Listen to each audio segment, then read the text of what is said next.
It's a beautiful bacon day, Cookie Crusaders. Today we are discovering the replacement of cotton in the Summoners team.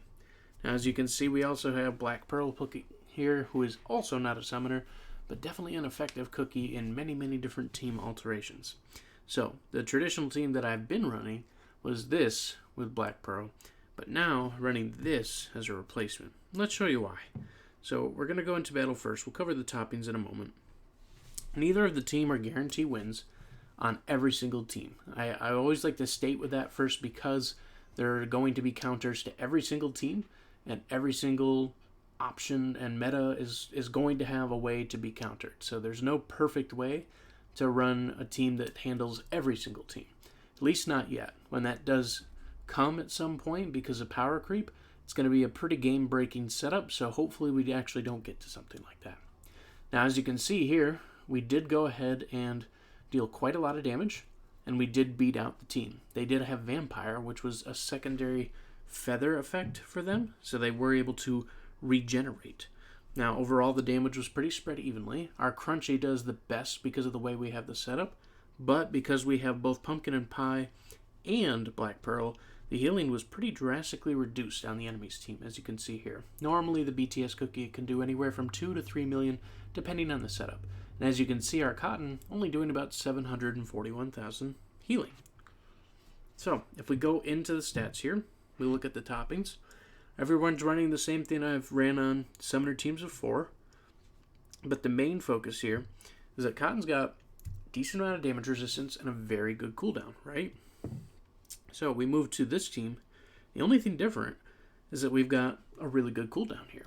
We don't need to worry about damage resistance at all because the BTS cookie can't even be targeted. So, more importantly though, what's happening is that when the BTS cookie goes in, we usually get to the second rotation before our cookies have died, and that gives us the shields on our cookies. And that's really what's really making the difference. Now, yes, you can technically run pure vanilla to get those shields too. However, the big thing that helps with BTS cookie is that we get those stun immunities. So that means none of our summoners are being stunned. We have the full option of getting everybody out, so that way no summoners are left behind.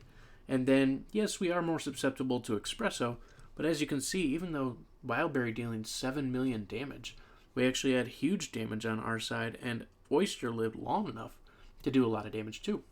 And like I said before, Pumpkin Pie and Black Pearl making their BTS cookie do only 815,000 in healing, where we did 2,325,000. So 3 times the healing because of a double healing reduction whammy combo.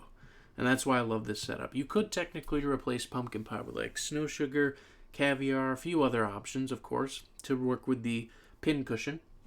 But really, that pumping up strength of all the other creatures, getting that extra healing reduction, having that quick second stun lockdown, having those shields from the BTS cookie, it's quite a beautiful blend. And as you can see, it keeps us alive just a little bit longer.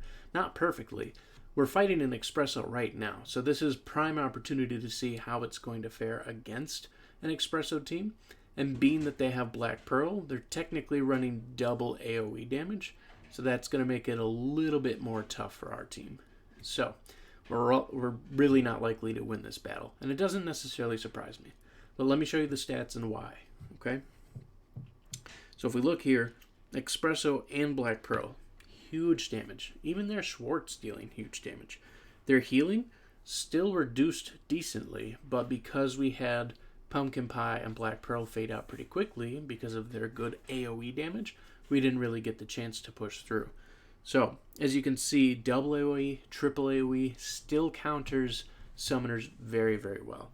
So, it's not going to be powerful enough to handle those type of teams, but even like mock teams that are almost like, I should say, mirror teams, should be able to handle pretty decently. So, this one's got Caviar, Black Pearl, and Espresso. That's technically a triple counter against summoners because Caviar is a very anti-summoner setup unit.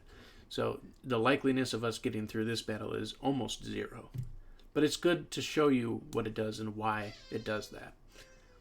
So we do good damage, really good damage. They have less tanks because they're running 3 AoE hitters. And we did take out both their Espresso and their Black Pearl, but we didn't take the win. We didn't get good enough. And really, if we had higher damage resistance on our Oyster, higher damage resistance on our Black Pearl, and more attack power from our Pumpkin Pie, maybe we would have been able to push through. Because you can see their Caviar right there, 5 million damage. Definitely the star show of an anti-summoner team. So hopefully this team is helpful for you. It's not going to work against every single meta right now.